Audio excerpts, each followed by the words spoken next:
जी अस्सलाम वालेकुम जी। आज मेरा लेक्चर है जी, लेक्चर नंबर 9 जी। बस बच्चे बस ख़त्म बातें। अच्छा जी, हमने लेक्चर नंबर 8 में क्या पढ़ा था याद है जी किसी को? लेक्चर चूंकि लिया ही नहीं होना किसी ने। लेक्चर लिया भाई? ईमानदारी से बता दें जी, हाथ खड़ा कर लें जी जिसने लेक्चर लिया है। जल्दी जल्दी जल्दी, शाबाश जी। हाथ खड़ा करें जी, जल्दी जल्दी जल्दी, जिन्होंने लेक्चर लिया है। नहीं लिया लेक्चर, नहीं लिया, लिया नहीं लिया लेक्चर जी भाई? नहीं, कुछ तो आज पीआरसी वाले आ गए हैं ना क्लास में। आप लोगों ने कितने लेक्चर्स कवर कर लिए हैं जी? हैं? अभी लेक्चर लिए ही नहीं है? हैं? नहीं तो वो लेक्चर्स नहीं लिए पहले जो 8 हैं, यूट्यूब पे पड़े हुए हैं, वो किसने लेने थे? वो कब लोगे? जल्दी बताओ, जल्दी, शाबाश भाई। उसके बगैर नहीं समझ आनी बातें। वो लेक्चर गो थ्रू कर लो। देयर इज द पॉसिबिलिटी कि नई चीज़ ना हो पहले 3-4 लेक्चर्स में, आगे नई चीज़ें होंगी, लेकिन वो लेक्चर लो, दोबारा सारी चीज़ें रिवाइज होंगी। जितनी जल्दी कवर कर लेंगे फ़ायदा होगा। और ये जो पीआरसी वाले जिन्होंने अभी आना है उन तक भी ये बात पहुंचा दो। जिस तरह जंगल में आग नहीं फैलती, ऐसे ऐसे इस बात को फैला दो। इंपॉर्टेंट बात है। अच्छा जी और भाई जो पुराने क्लासेस जो शुरू से ले रहे हैं, भजन क्या ख्याल है? लेक्चर के बगैर जादू कर रहे हैं आप? ए बी सी नहीं समझ, ए बी सी ये नहीं आता, डायरेक्ट जी एच पे चले जाएं, फिर हम के एल एम एन समझ आ जाएगा आपको। ऐसे टाप के चले जाएं, समुंदर है वो भाई, ऐसे नहीं होगा। क्या उसका नाम है? वो लेक्चर नहीं लेंगे तो आपको कैसे समझ आएगा? चलो कुछ बच्चों ने लिया हुआ है, ठीक, अच्छी बात है। जिन्होंने नहीं लिया भाई क्या करें आप बताओ? क्लास में तालियां मारें फिर? हाँ, आपको क्या खाने में पसंद है भाई? हॉबी क्या है आपकी? कलर आपको कौन सा पसंद है? एक्स्ट्रा टाइम में क्या करते हैं? मोबाइल में ऐप कौन सी पसंद है? अब ये बातें तो नहीं हो सकती ना इस तरह। कोई प्रोफेशनल क्लास है ये, तो इस तरह की बातें तो मेरा नहीं ख्याल हमें करनी चाहिए क्लास में, मुनासिब नहीं लगता ना। क्योंकि जिस चीज की क्लास है वही बातें क्लास में अच्छी लगती है ना। जब मैं आपको बताऊं, आपका फेवरेट जी क्या उसका नाम है जी, कौन सी पर्सनैलिटी आपको सबसे अच्छी लगती है जी?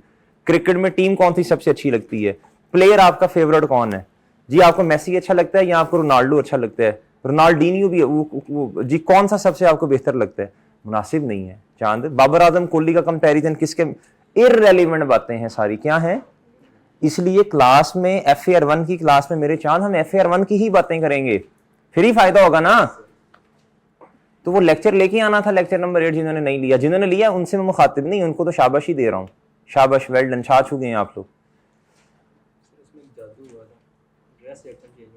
किसमें क्या हुआ था? वो मैं जाता था, मैं कपड़े चेंज कराता था, देख लो। अच्छा, बस लेक्चर समझ आ गया ना। लेक्चर समझाना था, कपड़े थोड़े देखने होते हैं। अच्छा जी, चलो बहरहाल भाई, इसलिए मुझे इस बात का पहले से अंदाजा था, क्योंकि हम भी इसी लाइफ से गुजर के आए हैं, हमें बच्चों की नेचर थोड़ी बहुत पता होती है। लेकिन मुझे ये भी था कुछ बच्चे माशाल्लाह अच्छे हैं, वो लेक्चर लेके आएंगे। चलो गुड। बहरहाल जी, अब ये लेक्चर आपने कवर कर लेना है, सही है सर? ये जो 2 दिन के लेक्चर्स हैं ये आपने कवर करने हैं, ये आपकी जिम्मेदारी है। सर मैं क्या करता हूं, मैं ना थोड़ा सा टॉपिक से हट के बात करूंगा, क्योंकि लेक्चर नंबर 8 में हमने ना डिस्पोजल की जनरल एंट्री पे गुफ्तगू की थी, याद है आपको? उसके सेकंड पार्ट में हमने कहा था डिस्पोजल जो है थ्रू नॉर्मल डिस्पोजल है, ऐसे ही है ना। फिर मैंने कहा था डिस्ट्रक्शन जिसे आप कहते हैं, फिर कहा था जी डिस्पोजल थ्रू एक्सचेंज, ये याद है किसी को? अब मैं थोड़ा सा परेशान करने दें आज, मुझे आज परेशान करने दें। डिस्पोजल थ्रू एक्सचेंज में कितनी चीजें हैं? 5। जरा थोड़ा परेशान होंगे तो बात समझ आएगी ना जरा जी। 5 हैं। कितने स्टेप्स हैं? इनको परेशान करेंगे तो ये लेक्चर लेंगे ना 5। और ये सवाल में आ जाता है ये पेपर में। ये पेपर में ये वाली एडजस्टमेंट जो है ना, एक्सचेंज का मतलब क्या होता है जी? नया एसेट है, सही है सर, लेकिन नया एसेट खरीदा, बदले में पुराना एसेट दिया, आप कुछ ना कुछ पेमेंट भी की होगी, ऐसे ही है ना। कुछ ना कुछ पुराने एसेट जब देंगे तो नए एसेट के साथ जो है ना वो पेमेंट भी। फॉर एग्जांपल जी, नया एसेट 100 रुपए का, आपको पेमेंट करनी पड़ेगी 50 रुपीज की। इसका मतलब है वो जो दूसरा एसेट पुराना है वो बदले में दे दिया ना आपने। इसे कहते हैं एक्सचेंज। क्या कहते हैं? एक्सचेंज कहते हैं। अब इसमें स्टेप्स, नॉर्मल डिस्पोजल के सवाल में कितने स्टेप्स हैं जी? 4। कौन कौन से? हो परेशान हो जी। नॉर्मल डिस्पोजल के सवाल में कितने स्टेप्स हैं? 4 स्टेप्स हैं। कितने हैं जी? पहला, एसिड को किताबों से बाहर निकाल लो। दूसरा स्टेप, मैं अगर मैं अगर चाहूँ ना तो नॉर्मल रूटीन यही होती है, मैं एक एक चीज लिख रहा होता हूँ बोर्ड पे, स्टेप 1 2 पूरी एंट्री नहीं करके दिखानी जी। एसेट को किताबों से बाहर निकाल लो, उसकी कॉस्ट को किताबों से बाहर निकाल लो, आनिया या जानिया। चलो दूसरों के साथ मिलके बोल तो लो ना, होंठ तो हिला लो ना। नहीं भी आता हो तो बंदा दूसरों के साथ मिलके होंठ हिलाए, सर को लगे कि मैंने भी साथ हिस्सा डाला है जी। बा आवाज़े बुलंद कहें, एसेट की जानिया क्रेडिट, एसेट की जानिया क्रेडिट। ये स्टेप 1 है। दूसरा स्टेप बताओ बच्चों, उसकी यादों को किताबों से बाहर निकाल लें, यानी उसका मुराद एसेट है जी। ये स्टेप नंबर 2 है, सही है ना। आप एक्यूमुलेटेड डेप्रिसिएशन की नेचर वैसे कॉन्ट्रा एसेट की क्रेडिट है, इसको जब किताबों से बाहर निकाल लेंगे तो भैया डेबिट हो जाएगा। ये स्टेप 2 है। तीसरा क्या है मेरे भाई, लक्ष्मी को रिकॉर्ड करें, यानी आपने पैसे दिए होंगे ना जी भैया, अब क्या करें। नहीं, आपने एसेट बेचा तो पैसे आपको रिसीव हुए होंगे जी। कैश की आनियां डेबिट होती हैं, डेबिट।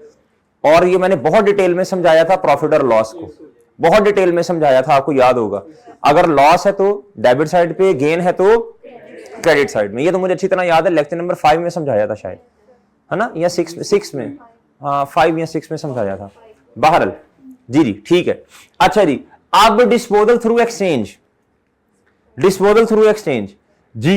एसेट को किताबों से बाहर निकालने पुराने वाले को, स्टेप 1 क्रेडिट हो गया जी, एसेट की कॉस्ट क्रेडिट। दूसरा स्टेप क्या है जी, जी न्यू अभी कहां से आ गया, उसकी यादों को, पुराने एसेट की यादों को किताबों से बाहर निकाल लें, step number 2 accumulated depreciation debit. तीसरा स्टेप, नए एसेट को किताबों में क्या करो, रिकॉर्ड करो। नए एसेट को किताबों में उसकी कॉस्ट होगी, उसको रिकॉर्ड करेंगे, डेबिट। ये नया एक स्टेप आ गया ना। चौथा, अब बच्चों आपको ना कैश अगर आपने पे किया है तो कैश की नेचर क्या होती है जी, एसेट है ना, डेबिट। अगर कैश आपको मिला तो डेबिट, और अगर पे किया तो क्रेडिट, और बाकी बैलेंसिंग प्रॉफिट और लॉस आ जाएगा। डन भाई, डन सर जी। ये आपको पिछले लेक्चर में बताया था सर, ओके है। ये लेक्चर ले लें, शाबाश, ये लेक्चर ले लो जी सर। अच्छा जी, नेक्स्ट जी, अब मैं क्या करूंगा, अब मैं ना थोड़ा सा ना हट के टॉपिक पढ़ाने लगा हूं आपको। ये वैसे पहले हमने पढ़ा हुआ है, हमने पढ़ा था ना एसेट की, लेक्चर नंबर 7 था शायद, एसेट की कॉस्ट में किन किन चीजों को हम ऐड करते हैं। ये मैं उस पर वापस आ गया। वैसे लिंक तो ये था कि आज हम मजीद प्रैक्टिस किसकी करते, वो डिस्पोजल की, उस तरह के सवाल करते हैं एक्सचेंज वाले। अब वो फिर कल इंशाल्लाह देखेंगे, आज का टाइम इनको दे देते हैं, लेक्चर कवर करने ये जी। क्वेश्चन नंबर 1 जी, आएंगे इधर, पास पेपर का क्वेश्चन है जी। क्वेश्चन नंबर ये होगा जी 1। सर कहता in accordance with IAS 16 calculate जी, कैलकुलेट। ये पेज नंबर पास पेपर में देख लो ना जाके जी। इतनी हिम्मत तो करो ना मेरे चांद, इतने नाजुक हैं आप कि ये पास इंडेक्स है वो भी नहीं देख सकते। देखो जल्दी, शाबाश। कौन सा क्वेश्चन अभी बताया, पास paper question number 1। Bablu ji, Bablu इंशाल्लाह पेपर पास हो जाएंगे ना। रिजल्ट कब है? 28 को। अभी बड़े दिन पड़े हैं, अभी 8-9 दिन तो सर जीने दें हमें, ना टेंशन दें। 9 दिन ना हमें कुछ ना कहें, कुछ नहीं कहते मेरे भाई।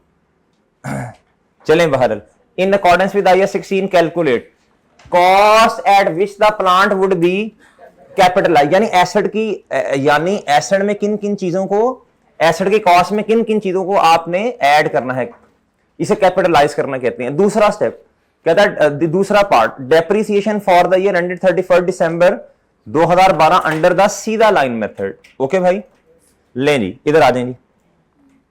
सर कहता जी हाँ, अमार इज अ मैन्युफैक्चरर। क्या सर? मैन्युफैक्चरर कौन सा बंदा है जी, चीजों को बनाता है फिर बेचता है, ऑफ पर्सनल प्रोडक्ट्स, पता नहीं कौन सी, अब मैं प्राइवेसी पसंद करता होगा ना।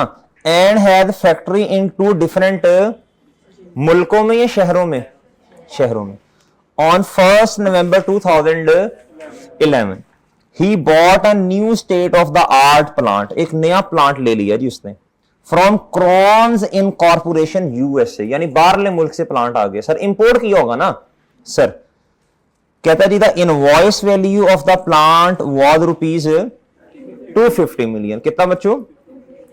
कहता other relevant details are as follows. अच्छा, एक मैं आपको मशवरा ये दूंगा, आपने एक नजर ना क्वेश्चन में डालनी है। किस पे? क्वेश्चन पे एक नजर क्वेश्चन में डालें और देखें मुझे डेटा किस तरह का दिया हुआ है। डेटा किस तरह का है? रुपीज इन थाउजेंड में है, रुपीज में है, या मिलियन में है? मिलियन में है। किस में है? तो आपको ना फिर एक चीज डिसाइड कर लें, आपने क्वेश्चन को रुपीज में करना है, थाउजेंड में करना है, या मिलियन में। जी, ये डेटा मिलियन में है, ये डेटा किस में है? मिलियन में। इधर डेटा मिलियन में, इधर डेटा मिलियन में, इधर डेटा मिलियन में, इधर डेटा पर मंथ मिलियन में, इधर तो मिलियन में सवाल कर लेते हैं। जब सारा डेटा ही मिलियन में है तो भाई ठीक है, फिर मिलियन में करते हैं। हमने तो कन्वर्ट भी नहीं करना पड़ेगा मेरे ख्याल किसी चीज को, इसको करना पड़ेगा, देख लेंगे। ले सर। अच्छा बच्चों, अब मुझे बताएं जी, अब हमें ना कैलकुलेशन करनी पड़ेगी एसेट की कॉस्ट की। किसकी मेरे भाई? एसेट की कॉस्ट की। आप नहीं करवानी है भाई, हो जाए शुरू। शाबाश। इधर देखो बच्चों, इधर देखो, शाबाश, इधर देखो। ये है जी 250 मिलियन। क्या है सर? कैलकुलेटर पकड़ लें, कैलकुलेटर पे इंशाल्लाह सॉल्व करवा देना क्वेश्चन। जी आसान है ना यार ये तो। क्या था? Other relevant details are as follows. Cost of import. क्या बच्चों? ये जो कॉस्ट है ना, ये इंपोर्ट की है। किसकी है बच्चों? इंपोर्ट की कॉस्ट होती है ना। कहता जी एलसी ओपनिंग चार्जेस। पहले समझ लें, ये मैंने समझाया कभी लफ्ज नहीं। एलसी ओपनिंग चार्जेस के होते हैं सर, जब आपने इंपोर्ट करवानी होती है ना, तो आप ना बैंक को इन्वॉल्व करते हैं अपने। किसको इन्वॉल्व करते हैं? जी, इंपोर्टर भी अपने बैंक को इन्वॉल्व करेगा। सही है जी। इंपोर्टर कौन होगा? जो इंपोर्ट कर रहा होगा ना। आपने अगर आपको चीज चाहिए तो यू आर इंपोर्टर। सही है जी। और बाहरले मुल्क वाला बंदा जो है, यानी वो एक्सपोर्टर होगा ना। अच्छा, दोनों जो है अपनी कंट्रीज के ना जिस मर्जी बैंक से कांटेक्ट कर ले उनको इन्वॉल्व करेंगे। सही है सर जी। अब सर जी ये पैसे की जो लेन देन है ये बैंकिंग चैनल के थ्रू होती है नॉर्मली। किस में होगी भाई? जी। अच्छा सर, अब क्या उसका नाम है? जब आप ना बैंक में जाएंगे तो बैंक वाले कहेंगे कि सर ठीक है आपने इंपोर्ट करनी है, इसके डॉक्यूमेंट्स होते हैं। क्या होते हैं? उन डॉक्यूमेंट्स को बनाना। सही है सर। दोनों पार्टी से साइन वगैरह करवाना। इसके लिए ना हमें आपका ना कोई अकाउंट भी शायद खोलना पड़े, डॉक्यूमेंट्स प्रिपेयर करना पड़े। उसे कहते हैं एलसी ओपनिंग चार्जेस। क्या कहते हैं? टेक्निकली लफ्ज इस्तेमाल होता है बैंक की टर्मिनोलॉजी में एलसी ओपनिंग चार्जेस। क्या सर? याद रखिएगा बच्चों, ये हमेशा एसेट की कॉस्ट में ऐड होगा। ये इंपोर्ट के लिए जरूरी होता है। क्या होता है बच्चों? ये इंपोर्ट के लिए खर्चा होता ही होता है। एलसी चार्जेस जिसे कहते हैं। क्या कहते हैं जी? ये ₹1 बच्चों जल्दी से 250 में ऐड कर दो। शाबाश, जल्दी करो, जल्दी करें जी भैया। इंपोर्ट टिक भी करते जाओ ना, टिक भी करते जाओ ना चन्न जी। इंपोर्ट ड्यूटी बताएं जी, ऐड होगी या नहीं? यानी ऐड करने का मतलब कैपिटलाइज करना है। क्या है भाई? सर होगा या नहीं? होगा सर। क्या था? Sale tax paid. टैक्सेस के बारे में आपको रूल बताया था, कहा था अर्ज की थी। सुन ले, अर्ज क्या की थी? टैक्सेस। दो तरह टैक्सेस का मतलब ड्यूटी हो गया सर जी, एक्साइज ड्यूटी हो गया, फेडरल एक्साइज ड्यूटी जिसे आप कहते हैं, कोई इंपोर्ट की ड्यूटी हो गई सर। सही है सर। इस तरह की कोई भी लफ्ज आ गया, ड्यूटी, टैक्स, अगर तो मेरे भाई रिफंडेबल है तो कभी भी आप उसे कैपिटलाइज नहीं करेंगे। ये ओके है। और अगर नॉन रिफंडेबल है तो एसेट की कॉस्ट में ऐड कर दें, कैपिटलाइज करेंगे। सर कहता है sale tax paid recoverable against production output. अब मैं ये थोड़ा सा आपको समझा देता हूं, ये लफ्ज के लिखा हुआ है। वैसे तो खैर ये टैक्स वाली उस्ताद ही समझाते होते हैं। आप जब चीज खरीदते हैं ना उस पर टैक्स पे करते हैं। क्या करते हैं सर जी?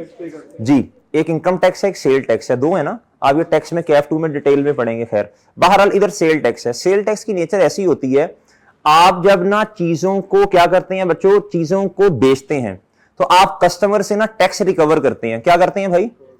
इसे जी ठीक है ना, सही है भाई, इसे इनपुट टैक्स कहते हैं। क्या कहते हैं? अच्छा जी। अब ये टैक्स वाले उस्ताद खैर आपको डिटेल बताएंगे, मैं तो आपके बस नॉलेज में ये लफ्ज समझाने लगा हूं सर जी। उसके बाद जब आप चीजें खरीदते हैं ना, जब आप चीजें खरीदेंगे तो सर जी इस पर क्या होगा बताएं? शाबाश, आपको टैक्स पे करना पड़ेगा। ऐसे ही सर, और टैक्स पे करना पड़ेगा ना। अब सर जी आप लोगों से टैक्स इकट्ठा भी कर रहे हैं, टैक्स पे भी कर रहे हैं। सर जी जितना टैक्स आपने पे किया भैया, अब क्या होगा बताएं? आपने लोगों से इकट्ठा भी किया होगा, जो इकट्ठा किया गवर्नमेंट को देना, जो आपने पे किया वो भैया उसकी आपको उसका बेनिफिट मिल जाएगा। क्या मिल जाएगा? वो टैक्स में एक रूल होता है ना, एक्चुअल का 90% ऑफ आउटपुट, इस तरह की बातें होती है। बस छोड़ो छोड़ो छोड़ो, इनपुट आउटपुट छोड़ो, वो खैर ये देख लेना, इनपुट आउटपुट का मैं कहीं आगे पीछे तो नहीं कर गया, बाहर छोड़ो जी। हाँ, वो एक रूल होता है 90% वाला और एक्चुअल वाला, वो आपको टैक्स वाले साथ बताएंगे। अच्छा बहरहाल ये जो है ना, उन्होंने लफ्ज लिखा रिकवरेबल अगेंस्ट प्रोडक्शन आउटपुट। क्या जितनी प्रोडक्शन आपने की है, ये बहरहाल आपको रिकवर हो जाना है। क्या हो जाना है बताएं बच्चों? इसको कैपिटलाइज करना है नहीं, इसकी तो एडजस्टमेंट मिल जानी है आपको। क्या मिल जानी है भाई? एडजस्टमेंट मिल जानी है। क्या मिल जानी है? ओके मेरे भाई, इसकी आपको क्या मिलनी है भाई? एडजस्टमेंट। क्या मिलनी है भैया? अच्छा, अब जब इसकी आपको एडजस्टमेंट मिल जाएगी तो मुझे बताइए कैपिटलाइज नहीं होगा। खैर ये सवाल में तो नहीं आपने कहीं भी ऐड करना है, इसे इग्नोर करना है। क्या करना है? लेकिन आपने नीचे नोट लिख देना है,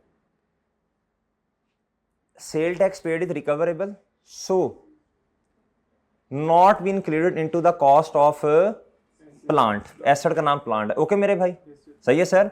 अच्छा फिर इसको किधर रिकॉर्ड करना है? फिर ये कैपिटल एक्सपेंस नहीं है तो ये रेवेन्यू एक्सपेंस होगा।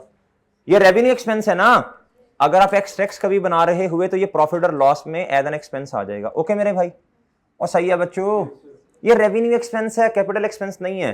और ये बात समझ आ गई है चन्न? अच्छा, क्लियरिंग एंड ट्रांसपोर्टेशन।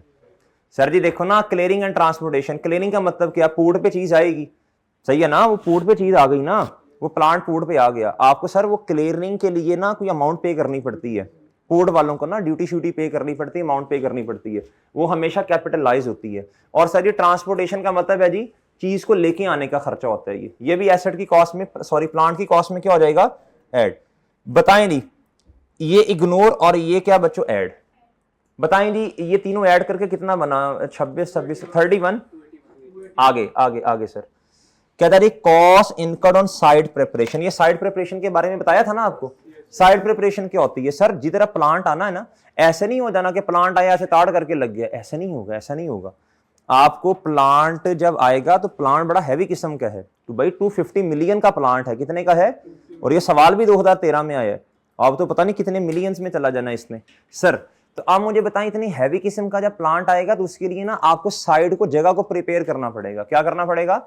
आपको इंजीनियर को बुलाना पड़ेगा, उससे पूछना पड़ेगा सर जी प्लांट किस साइड पे लगा लें, ये कि धुआं शुआं तो नहीं, क्या उसका नाम है, इन्वायरमेंट को पोल्यूट तो नहीं करेगा, सर किस प्रोडक्शन जो है वो किस तरह ज्यादा हो सकती है हमारी, किस जगह पे लगाएं।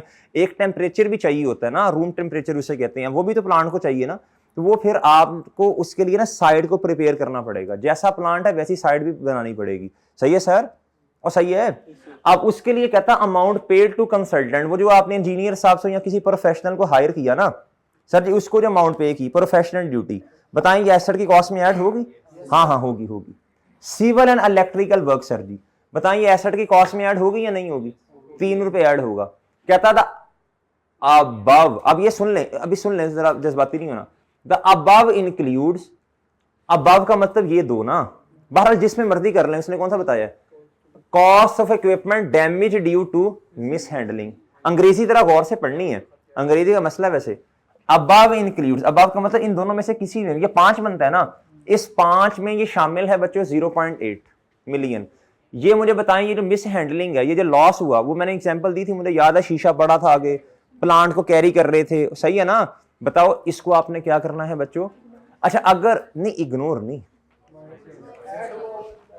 अगर ये लिखा होता cost of equipment damage due, अगर सिर्फ इतना लिखा होता फिर आप इसे इग्नोर करते। ये इंक्लूड है, क्या है? इसको आप इग्नोर नहीं कर सकते, वरना एग्जामिनर आपको इग्नोर करेगा। जब एग्जामिनर इग्नोर करता तो अच्छी बात नहीं होती जी। उमर बेटा ठीक है ना? अच्छा अब ये 5 में से आपको 0.8 क्या करना पड़ेगा? माइनस। तो ये कितना बना फिर? आप इस तरह कर लीजिएगा ना, 3, आप जिसमें से मर्जी माइनस कर दें, बस 5 लिख के, या 3 में से ये माइनस कर दें। 2.2 क्या होगा बच्चों जी? हाँ वो जाके सोल्यूशन में देखें, जल्दी जल्दी साथ साथ सोल्यूशन देखते जाइए, इसका आसान सा सवाल है चन्न जी। भाई मेरे ठीक है, वेयर इज योर किताब? ले लो मेरे भाई, ले लो, ले लो किताब, ले लो जी। शामा नहीं पानी है भाई, जल्दी जल्दी देखना है जी। इससे बेहतर था मैं करवा ही देता।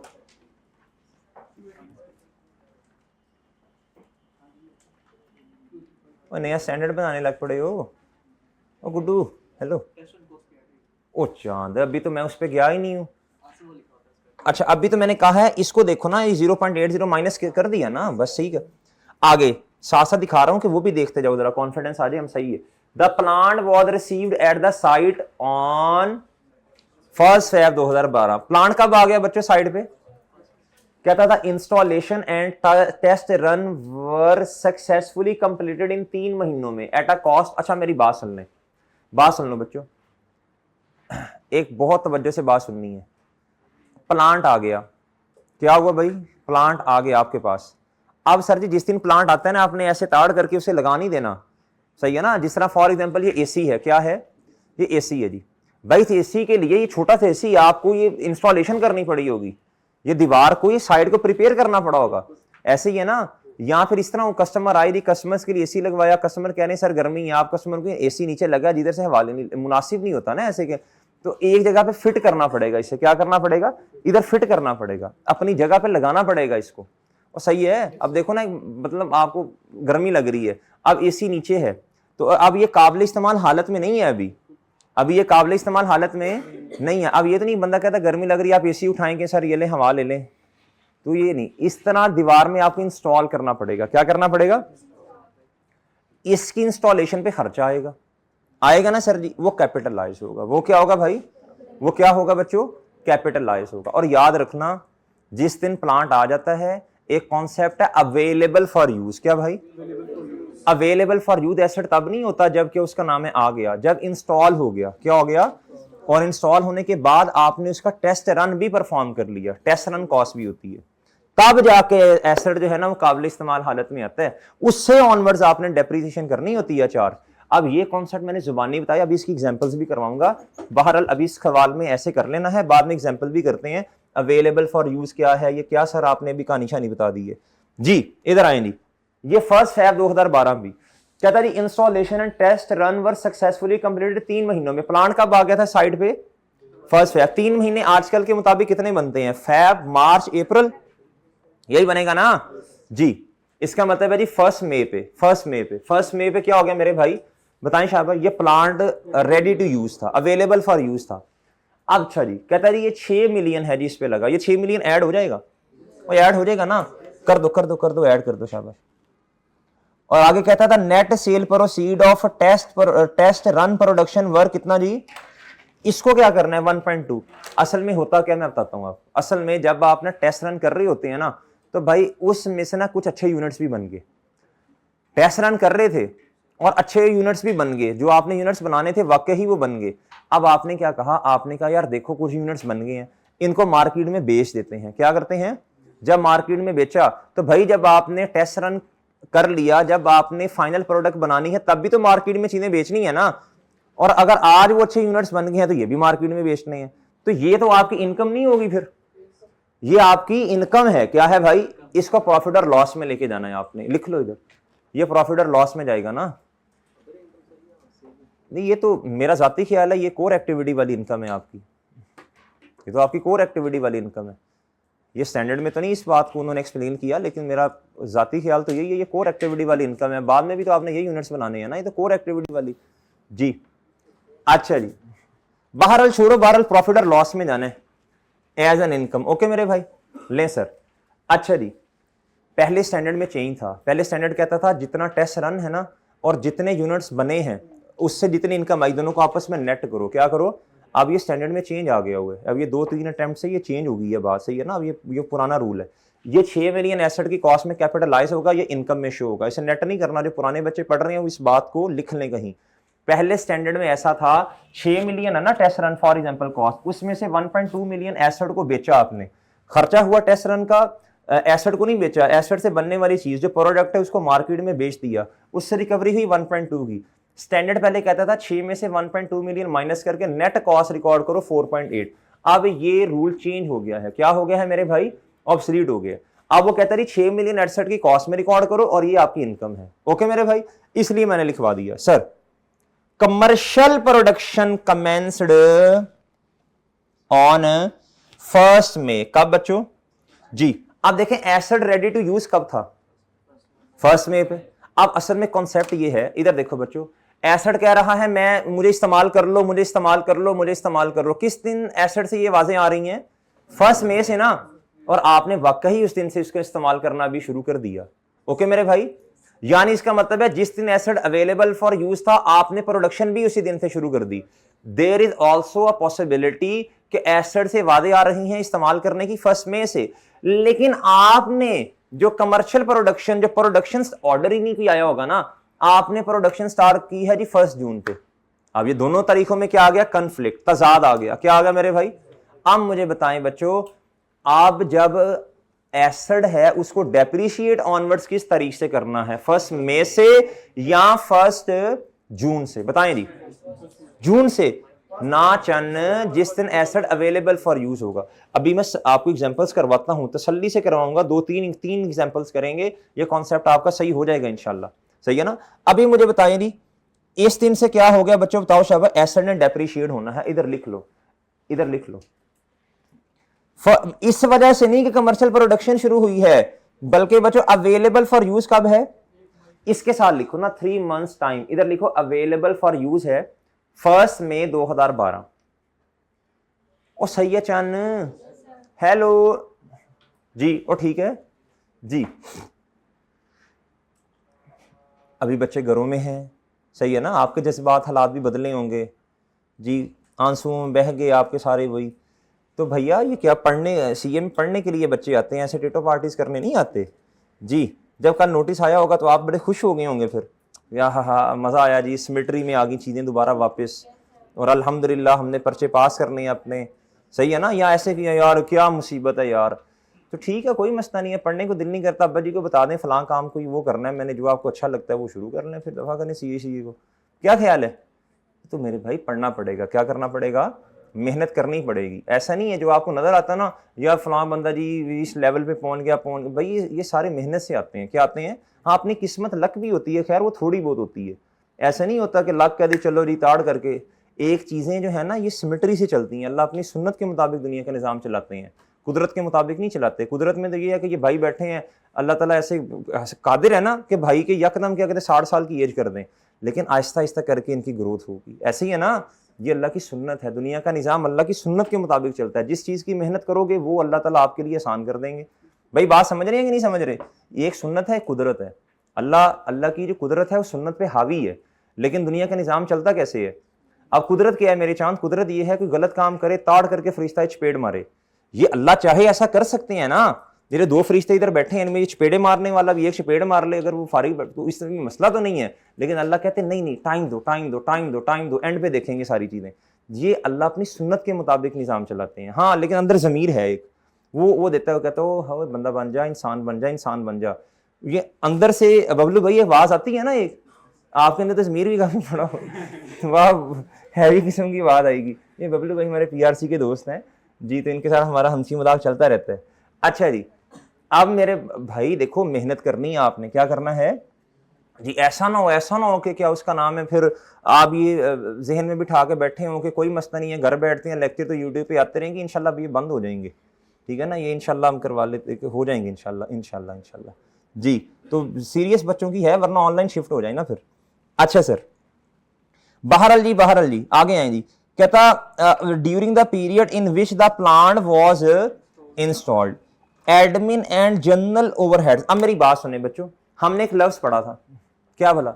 एडमिन और जनरल ओवरहेड जो होते हैं ये कभी कैपिटलाइज होते हैं? ये नहीं होते भाई, ये कैपिटलाइज नहीं होते। कहता इंक्रीज बाय 1 मिलियन। कहता जी जिस महीने में प्लान इंस्टॉल हुआ, एडमिन जनरल ओवरहेड्स क्या हो गए बच्चों?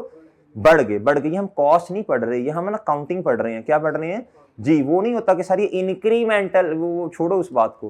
कहता जी as compare to the previous period, as compare to the previous period जी। मेरे भाई इसको ये ऑपरेटिंग एक्सपेंस है, क्या है? जनरल ओवरहेड्स हैं, क्या है भाई? इसको इग्नोर करना, ये प्रॉफिट और लॉस में चले जाएंगे। बाकी कुछ बच्चे ये कहते हैं कि सर हम पेपर में ये दमशन लिख सकते हैं कि ये क्या उसका नाम है जी, साइड प्रिपरेशन की वजह से बड़े, ये स्पेसिफिकली इस वजह से बढ़ रहे हैं, लिहाजा एसेट की, वो फिर अजम्पशन लेते रहे। नॉर्मल हम ये अजम्पशन नहीं लेते, जो जनरल रूल है बस उस पर रहते हैं जी। बच्चे कॉस्ट भी पढ़ रहे होते हैं ना, तो वो फिर इस तरह कह देते हैं, इस तरह ना, हम इस तरह नहीं सोचते, कॉस्ट वाले इस तरह सोच लेते हैं, हम नहीं सोचते। Salary of the factory manager is rupees कितना बच्चों? 250,000 पर मंथ। अब मेरी बात सुनना भाई, एक बंदे की सैलरी फिक्स है, क्या है, एक बंदे की सैलरी फिक्स है, वो चाहे जितना मर्जी टाइम दे दे प्लांट को इंस्टॉल करने में, उसको 1 रुपया भी इसका नहीं मिलना। सही है सर, ये बात ज़हन में रखिएगा।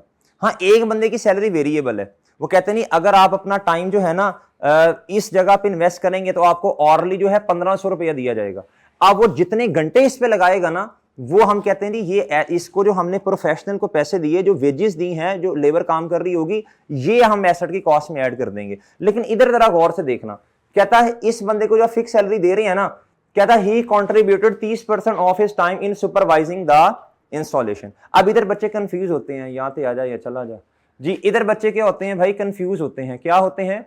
अच्छा, अब मेरी बात जरा तवज्जो से सुनिएगा, ये कोई नहीं कुछ कहता नहीं, मेरी तरफ देखें, ये मैं देख रहा हूं उसे। अच्छा इधर देखो भाई, अगर ये प्लांट इंस्टॉल ना हो, अगर ये प्लांट इंस्टॉल, तो इस बंदे की सैलरी में कोई कमी आएगी, इस बंदे की सैलरी में कोई इजाफा होगा? प्लांट आने की वजह से ना तो कमी है ना इजाफा, उतनी रहनी है। तो भाई ये आपकी क्या है बच्चों, बताओ शाबाश, बताएं बच्चों, ये प्रॉफिट और लॉस में चली जाएगी, ये कैपिटलाइज नहीं होगी। सही है सर, ओके है जी। कॉस्ट वाले क्या कहते हैं इसे, संक है, छोड़ो रहने दो, वो भी नहीं आती। अच्छा, कहता जी staff training cost amounting to ₹2.5 million. ये बताओ जी, स्टाफ ट्रेनिंग कॉस्ट बताएं। नहीं मेरे चांस, स्टाफ ट्रेनिंग कॉस्ट जो है ना, ये समझाया था लेक्चर में बड़ा डिटेल जी। जब स्टाफ को आप ट्रेन कर, देखो बड़ी सिंपल सी बात है, एसेट है ना, देखो मेरी बात, हम एसेट की कॉस्ट में उस चीज को रिकॉर्ड करते हैं जिसपे हमारा कंट्रोल हो, क्या हो। अब ये स्टाफ को ट्रेन किया, स्टाफ कहते हैं ओके अल्लाह हाफिज बाय बाय, स्टाफ कहते हैं मैं जा रहा हूं, इस पे हमारा कंट्रोल नहीं है मेरे भाई, इंसानों पे कंट्रोल नहीं होता ना, आप एग्रीमेंट भी कर लें फिर भी कंट्रोल नहीं है, एग्रीमेंट भाई वो वायलेट करके चले गए, सही है ना। बहरहाल इस पे हमारा कंट्रोल कोई नहीं है, ये प्रॉफिट और लॉस में जाएगी। ओके मेरे भाई जी, बिला वजह हर चीज को ये नहीं करना, अगर इस वजह से है तो ये नहीं, इग्नोर। अच्छा आप मुझे बताएं टोटल कॉस्ट कितनी होगी, बताओ बताओ, शाबाश शाबाश, कितनी बोल रहे हैं 291 पॉइंट। अच्छा जी, अब इधर देखो, स्ट्रेट लाइन का फॉर्मूला याद है आपको, माइनस रेजिडुअल वैल्यू। कहता था plant is expected to last 15, last के मतलब इसकी लाइफ है ये, कहता with no residual value, residual value 0 है। स्ट्रेट लाइन में फॉर्मूला है ना, cost minus residual value divided by useful life, divided by बच्चों यूजफुल लाइफ जी। तो ये बच्चों बना जी, कॉस्ट में से रेजिडुअल वैल्यू माइनस होगी, डिवाइड किया जी आपने 15 से, डिवाइड किया 15 से, मल्टीप्लाई बाय 1 मई से लेके दिसंबर तक कितने महीने बनते हैं, 8/12 कर दो जी बच्चों। देख लो जी, ये आपका डेप्रिसिएशन एक्सपेंस आ गया, दोनों काम आपने कर दिए। ओके सर, और ये आपका क्या आ गया जी, cost at which plant would be. Okay मेरे भाई जी जी, अब भी बच्चों आ जाते हैं, अभी इतना मसला नहीं है, ये आपको कॉस्ट निकलवाई जा सकती है। बड़ा सवाल दे 17-18 नंबर का, उसमें से ये 4-5 नंबर का ये दे दे, अभी भी आता है ऐसे, अभी भी आ सकता है मेरे चांद, अभी भी आता है, बड़े सवालों की एडजस्टमेंट आएंगी जिसमें ही आएगा। ले जी, अच्छा जी भाई, हर दौर के कुछ अपने तकाजे हैं, क्या हैं, अपने तकाजे हैं मेरे भाई, हर किसी का वक्त अलग है, जो आपके बड़े हैं उनका अलग वक्त था, तो जो जनरेशन चलती हैं वो अपने अपने वक्त के हिसाब से चलती हैं। अगर आप अपने इंशाल्लाह चिंटू मिंटूस को अपने वक्त के हिसाब से चलाना शुरू होंगे, वो कहेंगे यार अब्बा क्या खड़ूस आ गया यार, सारी खाता रहता है हर वक्त। तो हर किसी का जमाना अलग है, क्या है। तो जो बड़े थे उनके लिए यही मुश्किल था, उनके पास इतनी फैसिलिटीज नहीं थी शायद, सही है सर। और आपके लिए अगर आप कहें पेपर बहुत मुश्किल हो गया, फैसिलिटीज भी बढ़ गई हैं। और अगर पुराने वाले जो बाबा हजरात हैं वो ये कहें कि जी हमने तो बड़ी तगदो से ये पढ़ा फलां किया, सारी चीज़ें ठीक हैं, लेकिन तब पेपर भी थोड़ा आसान होता था। तो हर किसी का ज़माना अलग है भाई, जो जिसमें है उस पर अल्लाह का शुक्र अदा करे जी मेरे भाई। नेक्स्ट आ जाए जी। अच्छा बच्चों, अब ना ये किताब का ना पॉइंट नंबर ई है, ये ज़रा थ्योरेटिकल पोर्शन निकालने हैं स्टडी नोट्स के, इसमें ई, ये मुझे पेज नंबर बता दीजिए शाबाश। ये मैंने इसलिए ना आज थोड़ा सा प्लान चेंज किया, वरना मैंने एक्सचेंज से आगे बात शुरू करनी थी, डिस्पोजल, सही है ना, वो उस तरफ, लेकिन मैंने कहा यार अब थोड़ा ये कर लें ताकि बच्चे अपना लेक्चर कवर कर लें। और वैसे भी कल तो मेरा ख्याल है लेट पता चला होगा ना आप लोगों को, लेकिन फिर भी माशाल्लाह बच्चे आए हुए हैं जी, स्ट्रेंथ काफ़ी कम है लेकिन फिर भी बच्चे आए हुए हैं, लेकिन काफ़ी ज़्यादा बैठे हैं माशाल्लाह। मैं इतना एक्सपेक्ट नहीं था कर रहा कि इतने शॉर्ट नोटिस पे आप लोग जो हैं। कौन कौन कल ही घर से आ गया था वापस जैसे ये खबर सुनी? इधर ही थे सर? अच्छा कुछ बच्चे, अच्छा चले माशाल्लाह। ले नहीं बहरहाल ये पेज नंबर बताना ना मुझे, नई किताब का कौन सा है? 140, पुरानी का भी आसपास ही होगा कहीं। ये पढ़ना है बच्चों। अब हमने एक कॉन्सेप्ट छोटा सा क्या था, commencement and cessation of. Commencement का मतलब आगाज, क्या बच्चों? आगाज। और सीदेशन का मतलब क्या है बच्चों? सीदेशन का मतलब क्या है? काजी, ओ काजी भाई यार जाना ये ना जरा उनके ना एसी चला दें यार जी। यार 140 का है, इन्होंने देख लो 120 के आसपास देख लो, 120 कह रहे हैं जी, अब चेंज हो गया जी अपना 120 का लास्ट में। ये पढ़ो भाई, कहता commencement and cessation of depreciation. कहता है depreciation of an asset begins कब? When it is available, when an asset, कहता एसेट पे डेप्रिसिएशन स्टार्ट होगी when it is available for use, when it is available for use. Okay भाई, okay sir जी। अच्छा कहता जी for example when it is in the location and condition necessary for it to be capable of operating in the manner intended by. इस okay see line का मतलब ये है, मैनेजमेंट चाहती है इस एसी को हमने इधर इंस्टॉल करना है। सही है सर? इंस्टॉल करने के बाद ही काबिल इस्तेमाल हालत में आएगा ना। जो मैनेजमेंट की इंटेंशन है ना, जब वो इंटेंशन पूरी हो जाए, सही है सर, उसके बाद वो आपका एसेट क्या हो जाएगा? अवेलेबल फॉर यूज हो जाएगा, यानी काबिल इस्तेमाल हालत में आ जाएगा। अवेलेबल फॉर यूज का सादा मतलब क्या है? बोले शाबाश।